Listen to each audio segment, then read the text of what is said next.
এবারে চলে যাচ্ছি তোমাদের যে মূল যে সাজেশনটিতে পরীক্ষার জন্য গুরুত্বপূর্ণ টপিকস গদ্য। এখানে আমি তোমাদের 5টি গদ্য দিয়েছি। এই 5টি গদ্য যদি তোমরা সঠিকভাবে চর্চা করো বা সঠিকভাবে পড়ো, তাহলে তোমরা এর ভিতর থেকে 3 থেকে 4টি সৃজনশীল অনায়াসে কমন পেয়ে যাবে। সেক্ষেত্রে অবশ্যই তোমাকে এখানে যে আমি যে বিষয়গুলো দিয়েছি মাত্র 5টি টপিক্স, এই 5টি টপিক্সে যে মূল বইটি রয়েছে, মূল বইটি খুঁটিনাটি যা রয়েছে খুব সূক্ষ্মভাবে বা খুব মনোযোগ সহকারে পড়তে হবে। এরপরে এই যে 5টি বিষয়ের যে পিছনে যে বোর্ড প্রশ্নগুলো রয়েছে, বিগত সালের যে এমসিকিউগুলো রয়েছে, সিকিউগুলো রয়েছে, তোমরা সেগুলো চর্চা করবে। ইনশাল্লাহ দেখবে তোমরা এর ভিতর থেকে 100% কমন পেয়ে গেছো। এরপরে গুরুত্বপূর্ণ পদ্য যেগুলো রেখেছি সেগুলো হলো মাত্র 4টি।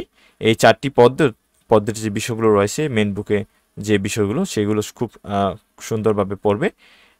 মেন বুকের যে পাঠ পরিস্থিতি, তারপরে যে শব্দার্থগুলো রয়েছে, এবং কি তোমরা যদি স্কুলের পরীক্ষার জন্য তোমরা মেন বুকের যে সৃজনশীল প্রশ্নগুলো রয়েছে সেগুলো পড়বে। এরপরে তোমরা যদি সময় পাও সেক্ষেত্রে তোমরা তোমাদের যে টেস্ট পেপার বা গাইড পড়তে পারো, সেখান থেকে বিগত সালের প্রশ্নগুলো তোমরা দেখতে পারো। তোমাদের সেক্ষেত্রে যে উপকারটা হবে সেটা হলো তোমাদের সৃজনশীল প্রশ্ন লিখতে কিন্তু খুবই সহজ হবে এবং বুঝতে কিন্তু সহজ হবে, এবং বিগত সালের এমসিকিউগুলো তোমরা দেখতে পারো।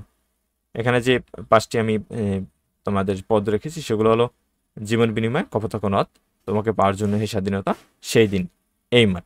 আর এখানে যে 5টি রেখেছি সেটা হলো শুভা, আমাটি বেপু, প্রত্যুপকার, বই পড়া, শিক্ষা ও মনুষ্যত্ব। এরপরে উপন্যাস তোমাদের মাত্র একটি রয়েছে 1971, তোমরা এটা ভালো করে পড়ে যাবে। এখান থেকে তোমাদের কিন্তু 4টি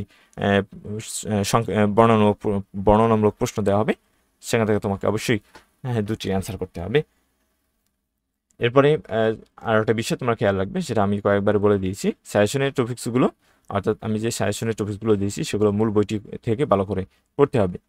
এছাড়া 23, 24 এবং 25 সালে যে বোর্ড প্রশ্নগুলো রয়েছে সেগুলো তোমরা দেখতে পারো, কিংবা তোমাদের যদি 25 বোর্ড না থাকে তাহলে 22 থেকে 24 সালের যে বোর্ড প্রশ্নগুলো এসেছে সেগুলো দেখতে পারো।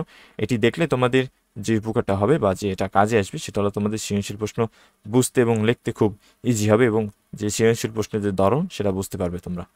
এরপরে বহু নির্বাচনী প্রশ্নের যে সাজেশনটা সেটা হবে মূল বইটি ভালো করে পড়বে। বিগত সালের এমসিকিউগুলো বিশেষ করে 22, 23, 24, 25 এগুলো পড়তে পারো। তোমাদের যে টেস্ট সাপ্লিমেন্ট থাকে সেখান থেকে টপ 10 কলেজের টপ 10 স্কুলের যে এমসিকিউগুলো সেগুলো দেখতে পারো। অবশ্যই পড়বে, সেটা হলো শব্দার্থ, পাঠ পরিস্থিতি, এগুলো পড়বে। এগুলো পড়লে তোমরা তোমাদের যে পাঠ রয়েছে সেই পাঠ সম্পর্কে কিন্তু একটা ধারণা চলে আসবে।